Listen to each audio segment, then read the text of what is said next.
to swing on down, and stop. You know what I'm saying? So he could get on. Now this is what we doing. We playing the role of that sweet cherry, and we swinging down to pick you up. What is up, everybody? Once again, Simon here, Canada Foot News. I'm here with my boy. What's happening, Terry?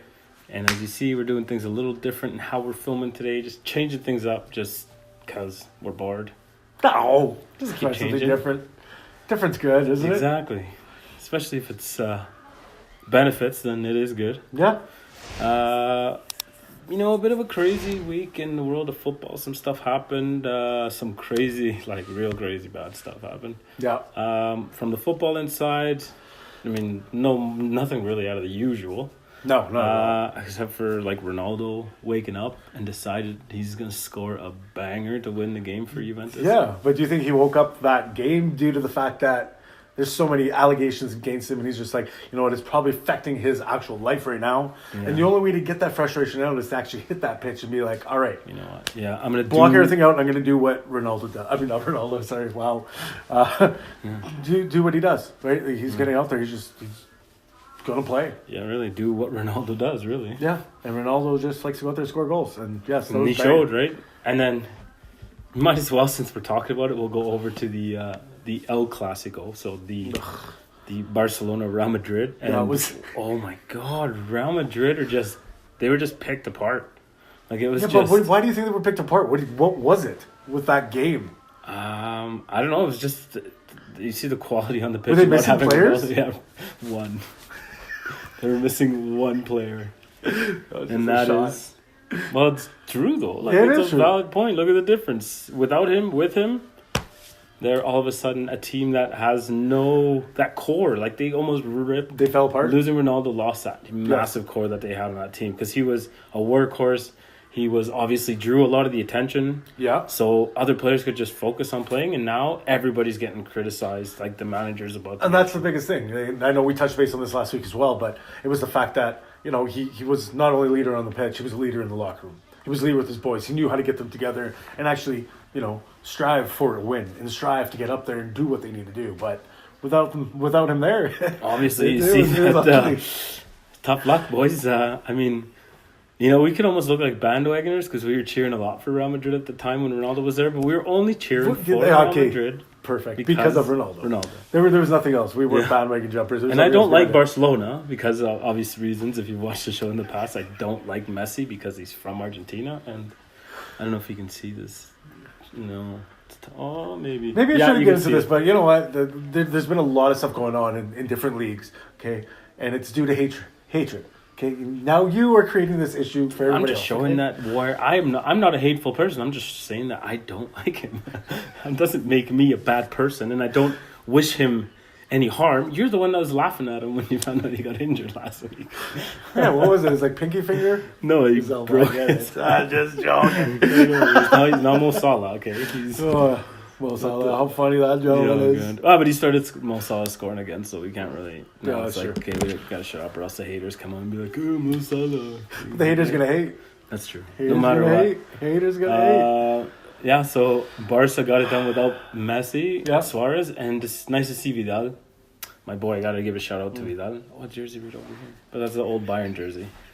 But Vidal, just because he's from Chile, so I support him wherever he goes and wish them well. It's funny because even when Alexis Sanchez was playing for Arsenal, and when he was playing against Manchester United, I just didn't want him to do. I was like, I hope he doesn't do bad, but just don't make us look bad. Just look mediocre. Is that what you're trying to say? Get lost in the pack. Be out there on the pitch. Yeah. Show your presence, but don't do anything. Yeah, be like, oh, you know what? He had a good game, but he didn't destroy United. That was what I always hoped for him. And then Vidal was ever playing with Juventus and stuff back then. Yeah, no, I hear that. Sad news in the EPL. Yeah, this one was crazy because we're watching the game and you always see when you're the post game at Leicester City, the picture in the background, you always see the helicopter. At some point in time, we've all seen that. Of course. We've seen them go in the helicopter. And then to hear that the helicopter, crash leaving the stadium, which is what insane. Happened? It makes... I feel bad. Sorry to, I guess, you and your family. We're all in our thoughts. Yeah, to the whole Leicester City family. Like, that's a massive loss for that entire organization. Obviously, the family are going to be affected goosebumps more. by talking about this, but he was doing wonders for that team, and he was bringing them up to where they needed to be. He did sink a lot of money, brought some good players in, but at the same time, it was it hurts that they've lost. And and it's not to like take away from it, but almost the fact that the run that Leicester City had just so short ago, and all of us at some point in time shifted and we're like, we want Leicester City to win the Premier League that year. Of course. Everybody wanted it. You look and at then the this underdog. one You was look at this underdog coming out, this underdog team that didn't prove themselves, and then they're finally coming out and proving themselves and pushing the limits. Yeah. You're like, okay, good on you. This is what we need to see from a lot of teams. Yeah. This is what we see from Man U. Awesome. But anyways, yes. But like, and they had a huge run, so it's almost like everybody has that soft spot for them. Yeah. And then the tragedy, it doesn't take away, not to take away from what actually happened. Like, it's unbelievably terrible for the family. It sucks, but our hopefully everybody condolences comes out to- of it and yeah. it takes it as it takes it as a positive and kind of moves forward and saying, we're going to do it. We're going to do it for this guy. Right? So Yeah. crazy. Once again, Condolences to everybody. And that day, 3 bad things happened in the Premier League. So Glenn Hoddle, yes. heart attack. I believe it was maybe the night before. Or it was early during the show. Which was it? It was in the BT studio. I got the article. I'll just pull it up. Yeah, they were. So Robbie Savage and Paul Ince were there. They were alongside him on Saturday morning. So Saturday morning that happened. After the Leicester game in the afternoon that happened. And then a fan in Brighton, one of the older fans, he passed away on the ground. Yeah. So it was just like... It was a crazy week. Bad, bad things happen in 3. So from here on in, maybe it's just good for everybody else, including the league and especially that team. So yeah, condolences to everybody, and with all those losses and everyone affected, and hope Glenn Hoddle's doing well. Hopefully he was he comes out England of it. manager, former Tottenham midfielder. Correct. But he's done his was in dues. serious condition. Wasn't all that well. I haven't heard anything as of this point. Don't know. No, exactly I did a where little bit of he's at. research earlier. They haven't really released anything from that, so normally that is always a good sign. But it'd be nice to hear a little bit on his condition. But we'll find out later on this week. This is one of those things you hate to jump from like a bad thing to back into something. But where are you at now? I don't know. The CPL. CPL. Let's go back to Canada.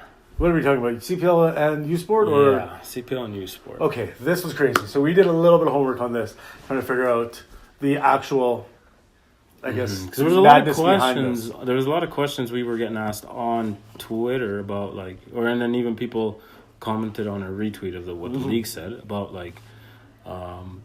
well, what does this mean? But it's pretty straightforward. It gives you. It does give you. It gives the university kids a direct pathway into a Premier League club. So now they're getting drafted.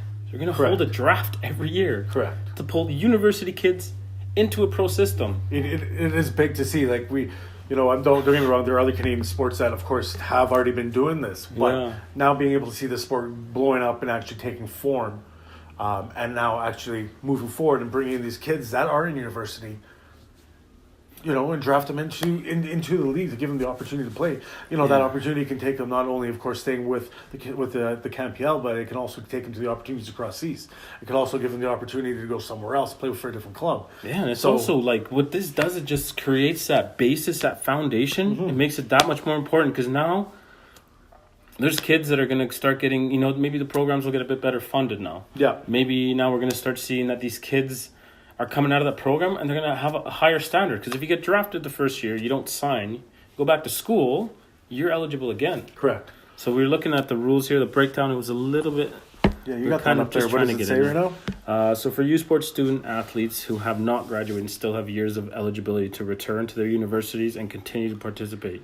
So if drafted, they will then be signed by the CPL on a standard development contract that's provided by the CPL administration.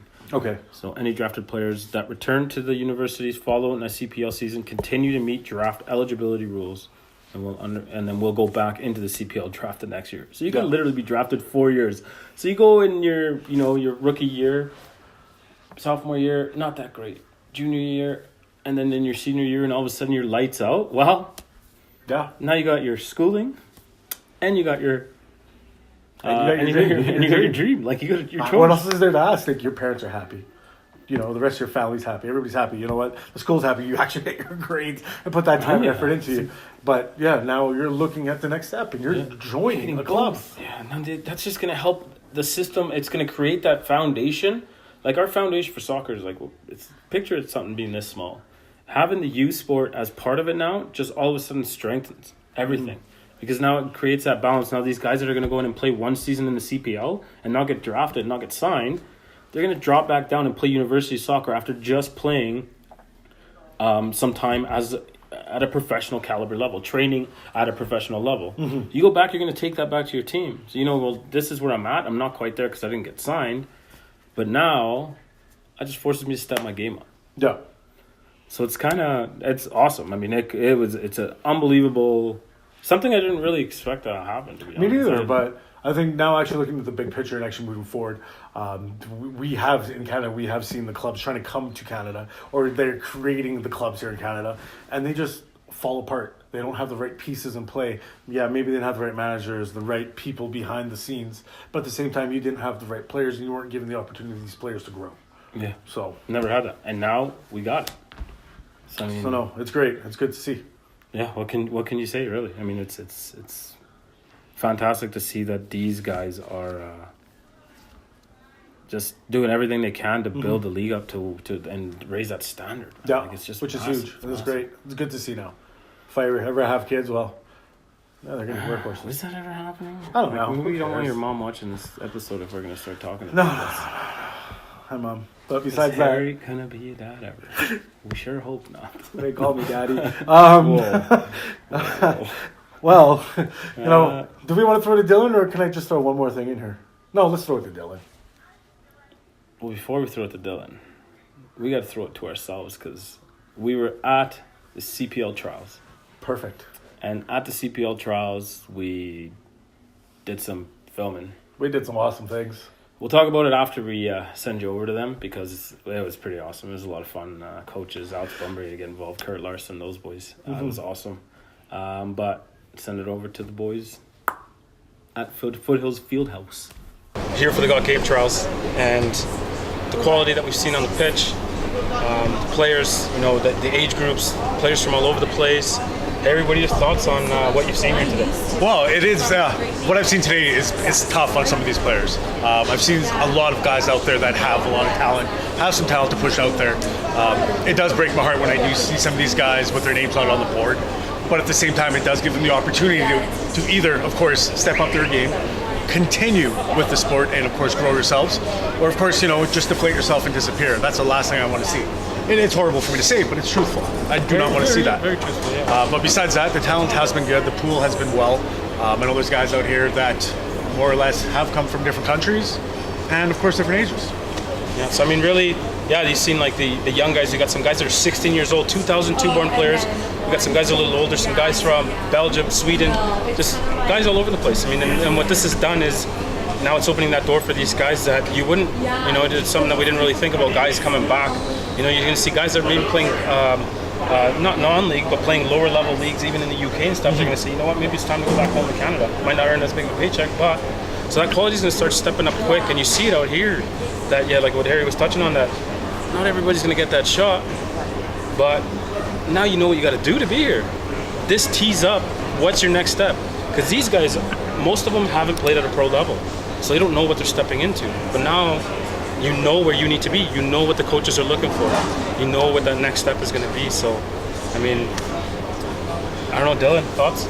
I mean, it's kind of, I believe it was Tommy that was talking about some of the guys in Calgary alone. Graham Fisher, Ryan Jackie, Jordan Santiago, all those kind of guys that have been in the lower divisions in England and Germany and other places, right? But then they've come back to be a part of this, more on the coaching side of things for most of those guys, but now they get to provide the opportunity that a lot of them didn't have when they were younger, right? Like they didn't have that chance to play in a league that is going to be at the same caliber as where the CPL is going. Yeah, and that's when you look and, even after, as we're walking off the field, you see guys like Alex Bunbury and Tommy and Rob Gale, and they're talking to players one-on-one and having these individual conversations one-on-one. And you know what those conversations, even though you're not in, you know what those conversations are about. They're, you know what, you showed well, but you could just, we need a little more out of you. You're almost there. These young guys that are the future of the league, they're just about there. And I mean, and that's pretty much all that's here. And that's all that's kind of, that's happened today. It's tweaking, it's more or less just tweaking what you already have. So all that knowledge with footy, understanding the game, being able to play the game properly, it does give you that opportunity to tweak it a little bit more and kind of push yourself that extra mile just to get there in the future. So yeah, all these guys have the skill, they have the footwork, they have the ability. Now it's do they have it up here to be that next step. And I mean, it gives people now a chance. Like, I was just looking out the window casually while we were here filming all day. There's a couple of young kids out there just playing around. And now, if they want to go far, now they have an opportunity instead of having to have parents that have enough money to send them on a trial at Birmingham or something like that, right? So definitely helps out. And you as a parent, you do understand it does help out with the pocket, especially. Oh, it's huge. It's a huge. Instead of sending them somewhere across the ocean, across the world, you're keeping them local, and you're building their skills locally as well. And it is easier, especially with family around. And I mean, I guess that pretty much touched on everything. And then you'll see all the content that's going out around this. Everything is kind of, we know where this is going to be, and we know where it needs to be. So on that note, we'll give it to Dylan here. And I know you got some things you want to touch on. Oh, I certainly do. Heya BVB! We won the Champions League draw against Atletico Madrid in convincing fashion, and to cover that, I'm going to throw it to Dylan. Thanks, Dylan. Welcome to the Bundesliga report here on the Banter Zone. I know Simon and Harry and past Dylan all have a lot to talk about in terms of the Canadian side of the game, so let's just jump straight into it.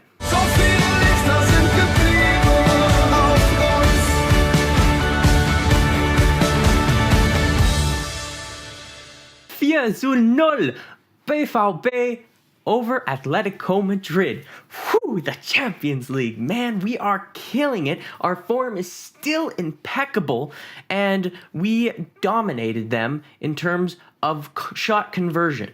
They had as many shots, but we had 4 goals.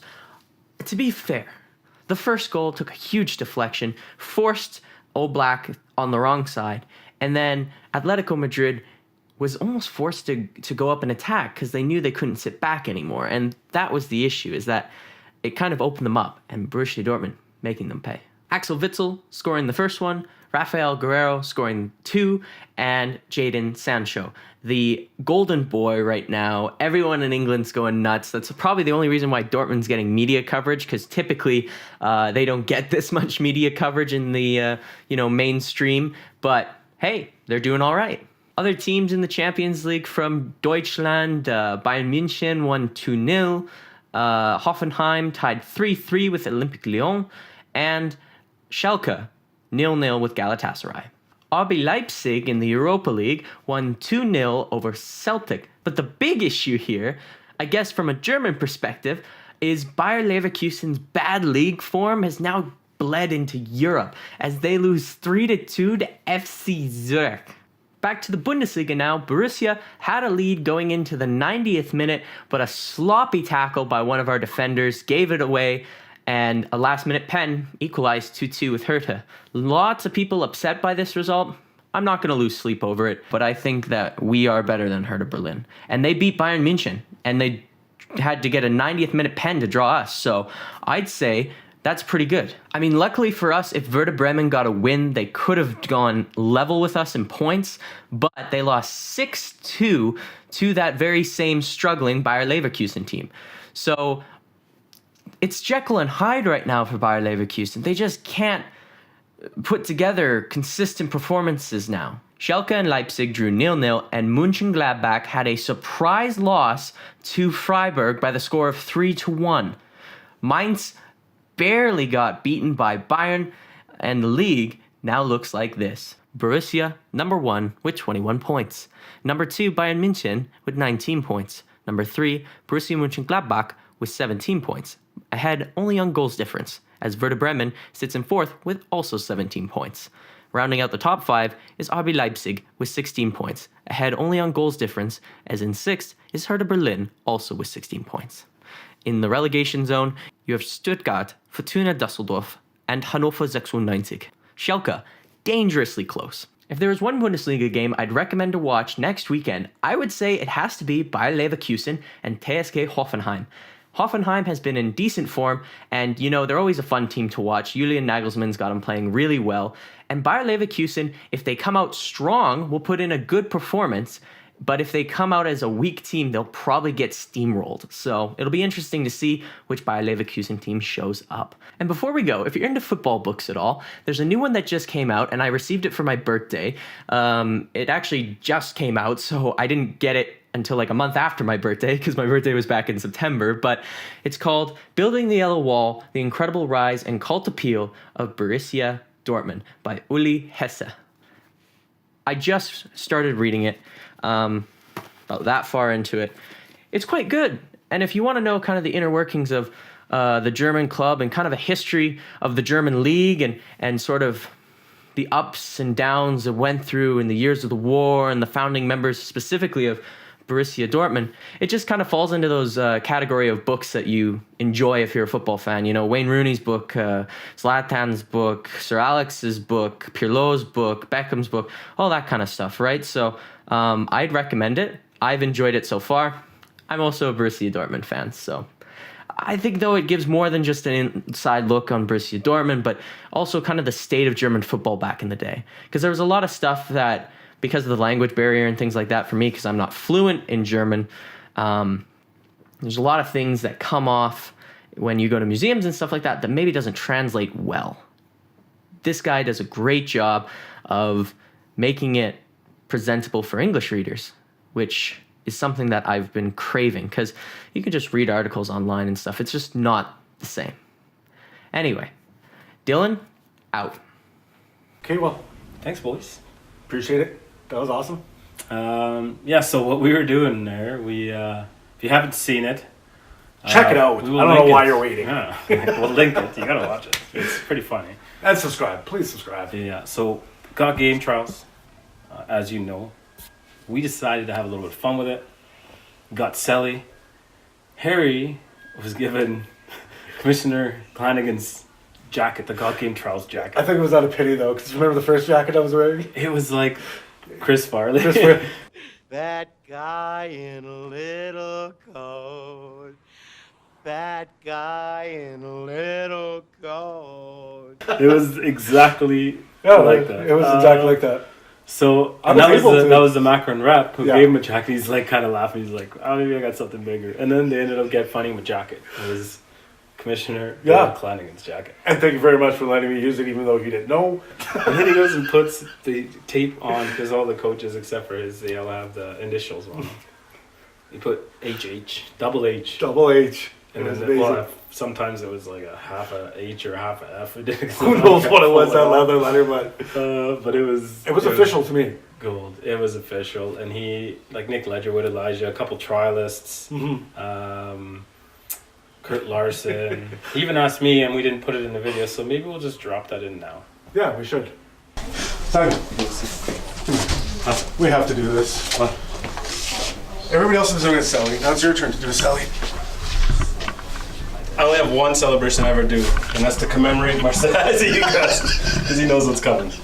Marcelo Salas, Chilean striker, and Matador. That's it.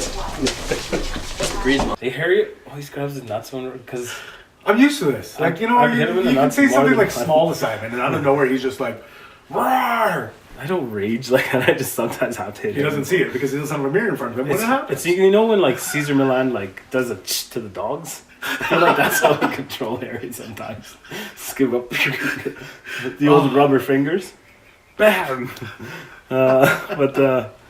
Yeah, no, it was fun. It was fun. Yeah, we showed up there. We saw the foothills and future cavalry hopefuls. They were sitting in the workout area, and we look in, and I was like, "Oh, they're working out." So But it was we a won't funny, go into like, there. peeking. 'Cause it was like, I don't remember It's who was on like- top and the bottom. There was like one of us here and then one here, and it was like, Yeah, and they all looked at us like we're a bunch of weirdos, and then one of the trainers comes in and he's like, "Harry, Nick wants to see you." well, like, great, gonna get ripped apart again. And there we go. That's exactly what happened, Nick. Ripped apart, but good to see Nick's coming together. His knee knee surgery. surgery went well. Had a baby. Congratulations. Congratulations on Yeah. the baby. Baby girl. So now you got Yeah. one of each. So it's good to go. Yeah, the $1 million family. Boy first, daughter second. Yeah. So it's good. Happy to see that. That's amazing. Yeah. That's amazing. Um. Do we tell them what you did, or are we gonna leave them on the hook until? Well, no, that I don't know when I was thinking about when to release that video, but we got quite a bit of content coming out over the next couple of days, so it's ready. It's done. Just stay tuned for that. It was awesome. That was amazing as well. So when you see this, it'll probably be next week.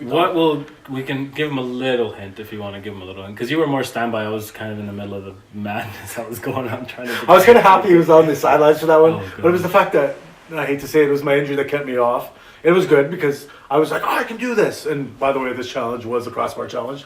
And I was under the assumption, like, I'm healed. The doctors told me 3 months. It's just over 2 months.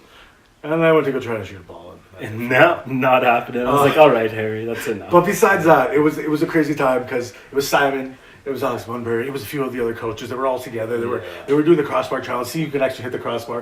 Yeah. Don't get me wrong, it was ugly in the beginning, and then it opened up, and it was it was a wild madhouse. Yeah, it was pretty funny. Some of the comments, you'd have to really listen to catch some of them, but the banter was hilarious. It was great. It's some of the greatest banter I've seen and heard in a while. Yeah. So it was the great. one where I won't say what happened, but my first shot was probably the most memorable one because they weren't very nice to me. No, they were jerks. They were definitely jerks. Yeah. Martin Nash tried to trip me before I just ran up. And then Rob Gill. But yeah, anyways, you'll get the You'll see that video. Don't worry. We'll pump it up to you. It was a good time too. Oh, we had a blast filming with them. We had a short window. We didn't get all the coaches that we wanted to because it was like right in the middle of the madness and guys are trying to eat lunch, and then obviously all the players are going up to eat too, so probably not much food going to be left. Yeah, you saw one guy, Ty, he had his wrap in his hand, and he's like, I just want to eat this. And he's like, you guys are just bothering me. Yeah. Well, do the celebration, and then you can eat your wrap. It's like, good boy, that's your treat. Go eat now. But yeah, thanks to everybody that jumped on the videos and got involved. That was awesome. Really appreciate it, and some good content, some pretty funny stuff. So we'll stay tuned, watching here. It'll be all over our social media and stuff. Where does that leave us now? I mean, we kind of we like to poke fun at the MLS a lot. By the way, you guys probably just watched that video a couple of minutes ago with Dylan doing his Bundesliga report? Oh yeah. All I have to say, Dylan, and say to the rest of the world, is you guys are granted hair, okay? You guys have the opportunity to grow hair. I do not, as you can see, okay? The fact that you did not get your hair done for this episode.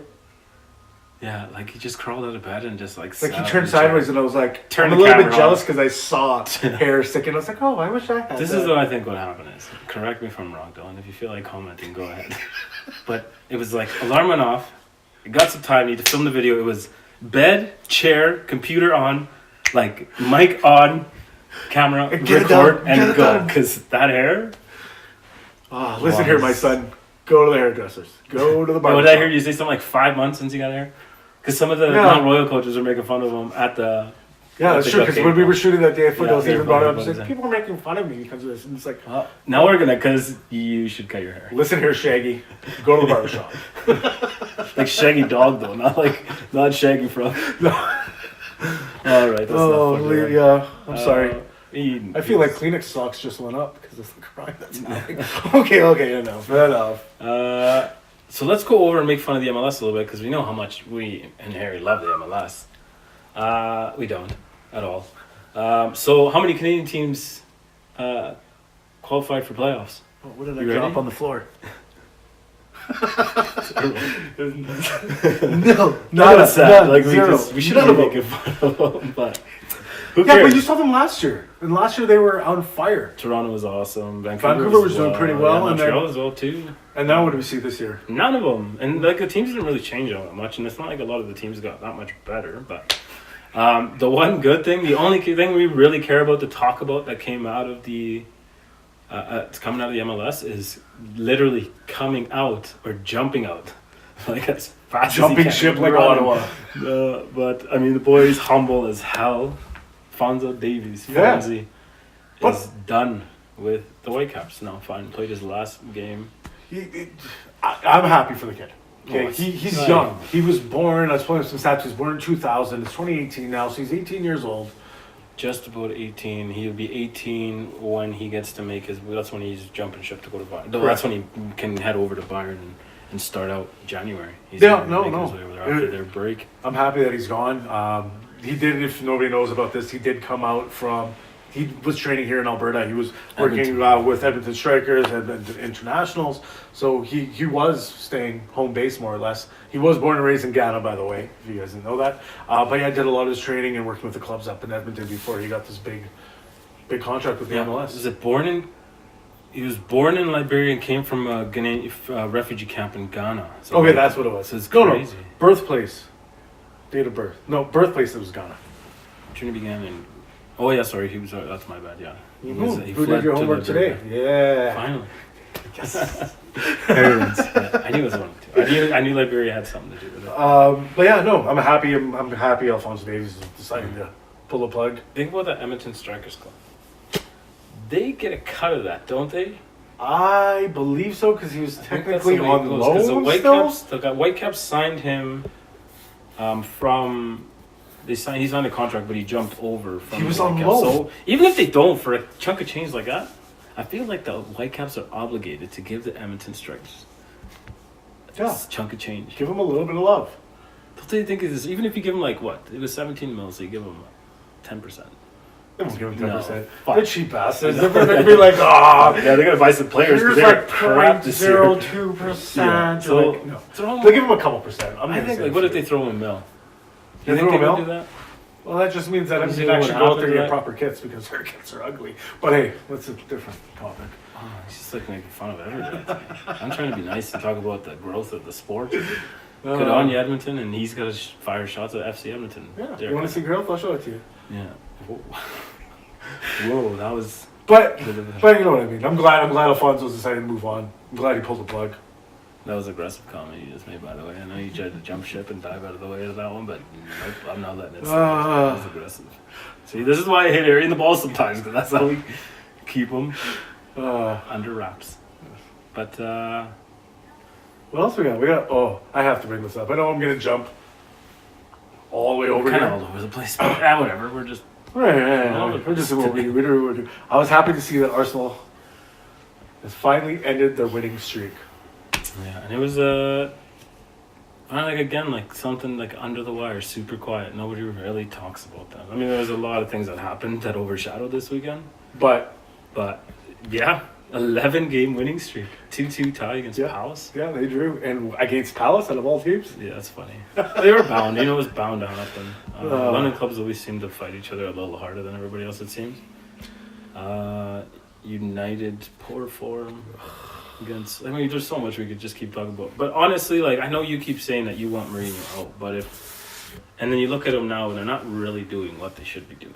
They haven't been doing what they've been should. No, but we all know that. We all know that. But we all know that. The biggest highlight for me was the fact that Mourinho had to walk to Old Trafford because of traffic.